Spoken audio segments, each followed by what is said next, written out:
Well, the holidays are supposed to be a time of joy, but the season also brings increased potential fire dangers to the home. That's why we have Captain Jonathan Baxter from the San Francisco Fire Department joining us this morning to keep us all safe this holiday season, which is what we all really want.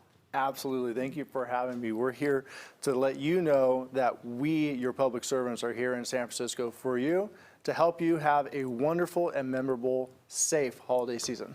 Yes, we all want that. So what is something that you see is the #1 reason we run into issues at our home during the holidays? You know, Christmas tree fires, cooking fires, and overloaded circuits are some big ones that we see in San Francisco. But ironically, just because we've had some really cold weather, we've been seeing a lot of fires that are resulting from heaters. So remember, if you have a space heater at home, keep it at least 3 feet away from anything combustible, and make sure you're unplugging it at nighttime. Some space heaters actually have tiltometers, so if it falls over, it will actually turn off, and some have timers where you can set them.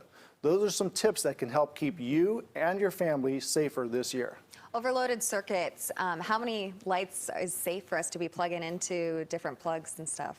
That's the million-dollar question. Yeah. You know, if we talk to the industry and we look at some of the holiday shows, it's loaded up, right? But we need to be safe. So make sure you're not overloading your home circuits. One good rule of thumb is if your circuit breaker breaks when you turn your lights on, you have way too many lights on there.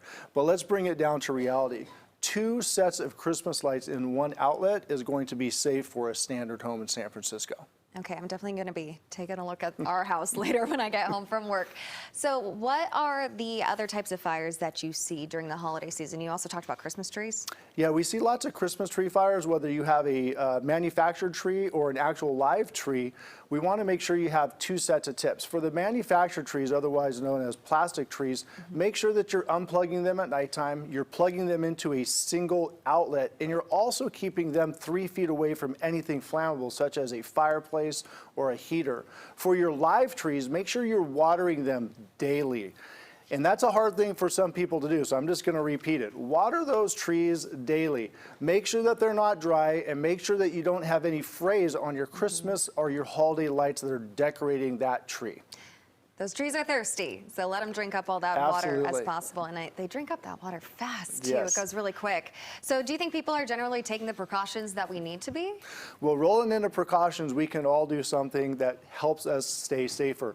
And that's having a working smoke alarm in your house to ensure that that smoke alarm is there to sound if you do have a fire while you're sleeping.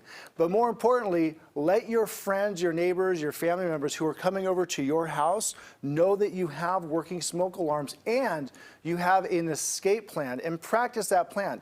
We tell a lot of people, including my family and my neighbors, practice it like it's an actual event for everybody coming to your house. Get everybody together, have a little game, and then have your alarm sound off and everybody escape the house, go to a reunification center.